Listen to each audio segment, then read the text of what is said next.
I was standing in a grocery store last week looking at a package of Oreos. 9 cookies, maybe 12 if you're lucky. $10 though? $10 for what used to be a sleeve of cookies you could actually share with someone? And the ginger snaps? Gone. The oatmeal cookies? Gone. They're all replaced by cream-filled, undersized, rich little pucks that cost a fortune and come in a package that's so small it's almost insulting. And I stood there thinking, this isn't just shrinkflation. This isn't just inflation. Something much bigger has happened to our food. Most of us were so busy living our lives that we didn't notice until it was already done. So today, we're going to talk about it, all of it, not just restaurants, not just fast food, the grocery store, the produce aisle, the packaged food, the microwave dinners.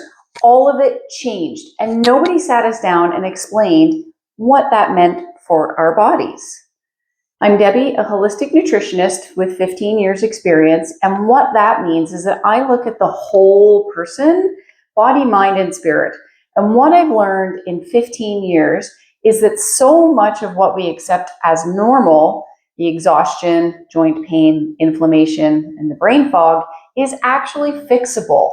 And it starts with understanding what we've been eating for the last 40 years and what quietly changed without anyone telling us.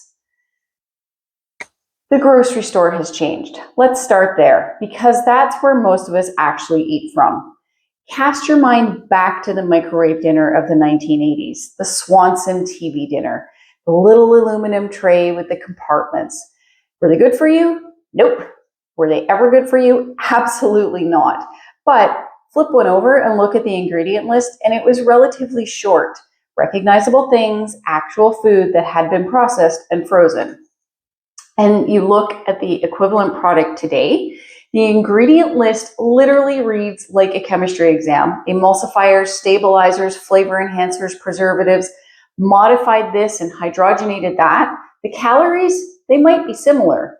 The macros might look similar, but what you're actually putting in your body is a fundamentally different thing altogether.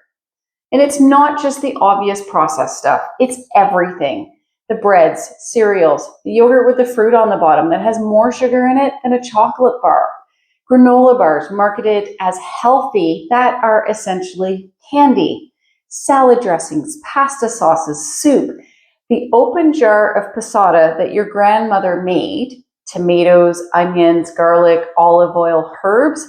Now read the label on the jar at the grocery store, high fructose corn syrup in pasta sauce. Why? Because it's cheap and because your brain likes it and because the food industry knows that. And the cookies, I'll say it again because it genuinely bothers the hell out of me. The good cookies are gone. The ginger snaps, oatmeal cookies, the simple, humble, actually satisfying cookies of our childhood, replaced by cream-filled, undersized, intensely sweet things that cost $10 for what amounts to a handful. The food has gotten richer and smaller and more expensive, and somehow it's way less satisfying all at the same time. Now let's talk about something that might surprise you, because we think of produce as a safe zone, the healthy choice. Just buy more fruits and vegetables, right? Except the fruits and vegetables aren't the same either. When we were growing up, oranges were a Christmas thing. You got them in your stocking. They were a treat because they were seasonal and they came from far away and weren't available year-round. Strawberries, they were a summer thing, local, fragrant, intensely flavored, and they were usually gone by August, depending on where you lived, and you could go and pick them yourselves at U-Picks. You ate what was in season because that was what actually existed. That seasonality, it wasn't a hardship.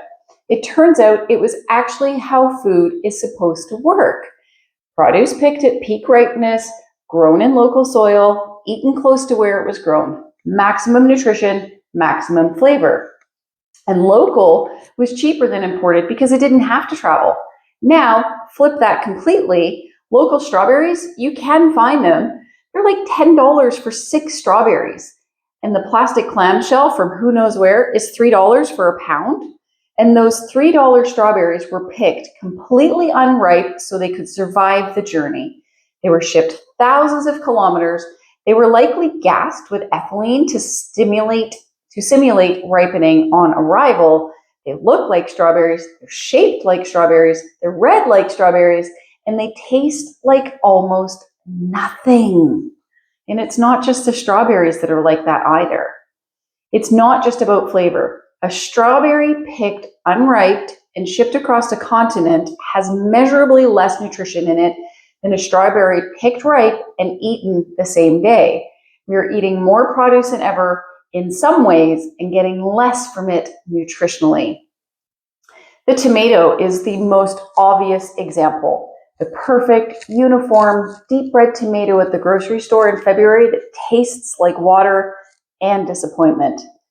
Bred for its appearance and shelf life, not for flavor or nutrition, because it has to look good on a shelf for 2 weeks and survive being thrown in a truck. There are powerful economic and political reasons why this is how our food system works now. And I'm going to leave it at that and keep moving on. And then there's eating out, which used to mean something completely different. So I worked at McDonald's as a kid. The fries, they were cooked in lard. We changed the oil every single week. A Big Mac, it came in a styrofoam clamshell because it was actually big enough to need one. Now it fits in a small paper wrapper. It's more expensive. It's a fraction of the food. And nobody ate there every single day. It was a treat, an occasional thing. McDonald's French fries used to have 3 ingredients: potatoes, lard, salt.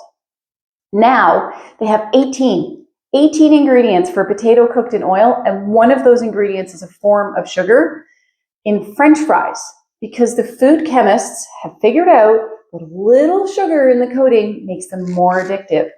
More on that in a minute. Pink slime entered the ground beef supply in the 90s. Mechanically processed beef scraps treated with ammonium hydroxide used as filler in ground beef. Quietly. No announcement. Even Jamie Oliver showed a classroom full of kids exactly what chicken nuggets, showed them the whole process, start to finish, and they still wanted to eat the nuggets, even after seeing how they were made. That's how far gone we already were. But it wasn't just fast food. The mom and pop restaurants, they started disappearing. The places that served roast beef dinners and turkey with real gravy and meatloaf, food that someone's grandmother had been making for decades in a real kitchen, community spots with actual recipes, those restaurants were everywhere when we were growing up. And then the chains moved in, cheaper, everywhere, consistent. And now you can drive through any city in any city in this country, and the restaurant options are basically identical whether you're in Vancouver or a small town in the middle of nowhere. 47 chain restaurants with essentially the same menu. That's not choice. That's the illusion of choice. And you pay premium prices for food that costs them cents to produce. So when did all of this actually happen? Because it didn't happen overnight. Late 1970s, high fructose corn syrup starts quietly replacing sugar across the entire processed food industry. It's cheaper than sugar, it extends shelf life, and it behaves differently in your body. It goes into bread, condiments, beverages, pastas, sauces, things that have absolutely no business being sweet. Nobody makes an announcement. It just appears on the ingredient lists that most people aren't reading. In the 80s, the low-fat craze hits. Fat is declared as enemy number 1. Fat is removed from everything, and what replaces it? To make the food still taste like something? Sugar, refined carbohydrates, chemical flavor compounds. The food industry makes billions convincing us that low fat is healthy, while our metabolic health quietly starts declining. Late 80s into the 90s, supersizing begins. Portions got bigger and the quality got worse. The chains expanded everywhere. Mom and pop restaurants start closing because they can't compete on price. The produce supply gets globalized. Seasonal eating becomes a thing of the past. 2000 onwards, ultra processing becomes the norm rather than the exception, and shrinkflation begins in earnest. The packages get smaller, the ingredient list gets longer, the prices go up, and the distance between what we're eating and food and actual food gets wider every year. So here's where it gets real, because if ultra-processed food is so bad for us, and it is, why can't we just stop eating it? And this is a part I really want you to hear, because I am so tired of people blaming themselves for this. We are hardwired to seek sweet, fat, and salt. That wiring goes back hundreds of thousands of years. For most of human history, sweet meant ripe fruit, maybe available for a few weeks a year if you were lucky. Fat meant survival through the winter. Salt was rare and precious. Your brain was designed to light up for these things, and you want more of them because finding them meant that you got to live. That ancient wiring kept humans alive for millennia. It is a brilliant evolutionary biology, and then some very well-paid food chemists figured out how to exploit it. They didn't just make food taste good. They found out what the industry actually calls the bliss point, the precise combination of fat and salt that sends your brain's reward system into overdrive. The ratio that makes you keep eating past full, past satisfied, past wanting to stop, because your ancient brain can't tell the difference between a ripe piece of fruit and a Dorito. All it knows is more.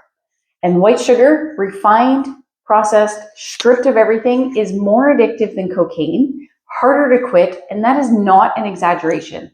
That is what the research actually shows. Your brain responds to sugar the same way it responds to an addictive substance. The dopamine hit, cravings, the withdrawal when you try to cut it out. You know those sugar headaches that you get when you try and cut out sugar? It's real. The food industry, they know this. They have always known this, and they have spent decades perfecting products specifically designed to exploit this. So when you can't stop eating the thing, when you open a bag intending to have a few and somehow it's empty, that is not weakness. That is your prehistoric brain being systematically exploited by a modern industry that has spent billions of dollars figuring out exactly how to do this. The result in your body after decades of this: chronic inflammation, disrupted blood sugar regulation, gut bacteria that are way out of balance, joint pain, exhaustion that sleep won't fix, brain fog, and a body that is working incredibly hard to manage inputs it was never designed to handle this volume at. It was never designed to handle at this volume and frequency. And it is not your fault, but it is your problem to solve, and you can. I'm not going to tell you to throw out every damn thing in your kitchen. I'm not going to tell you to go fully organic and never eat anything processed ever again. That's not realistic, and it's not what I do either. But here's what actually helps. Read the ingredient list, not just the nutritional label, the ingredient list. The nutrition panel tells you calories and macros. The ingredient list, that is what's telling you what you're actually eating, what is actually in this food product. As a general rule, fewer ingredients on the label is better. If half of the list is unpronounceable, that's information for you. If sugar appears in the first 3 ingredients of something that isn't dessert, put it back. Bring back real fats, butter, olive oil, even lard. Yes, lard. The thing we cooked in before the food industry told us it was killing us, while replacing it with partially hydrogenated vegetable oils that are actually killing us. Real fats, they're not your enemy. The processed replacement ones are. So buy seasonal produce when you can, farmers markets when they're accessible, locals when the price difference is manageable. Frozen vegetables are genuinely a good option because they are picked at peak ripeness, frozen immediately, and often more nutritious than the fresh produce that's been sitting on a damn truck for 2 weeks. Cook from ingredients that are recognizable more often than not. This doesn't have to be complicated, doesn't have to be gourmet, it just has to be real food that you can identify as food. And treat ultra-processed food the way Gen X used to treat fast food. Occasional, very occasional, not daily, not never, just not the foundation of every single day. That shift alone makes a meaningful difference in how you'll feel. The food has changed, the grocery store has changed, produce has changed, restaurants have changed, the portions have shrank, and the ingredient list multiplied, and somewhere along the way, food-like products started outnumbering the actual real food on the shelves. And nobody sat us down and explained what 40 years of that was going to mean for our bodies. Nobody told us that we were the generation that got to be the damn guinea pig for the most dramatic shift in the human food supply in history. That's what I'm here for. No BS, just the stuff you actually needed to know a long time ago. So subscribe for more No BS nutrition advice, and I'll see you in the next one.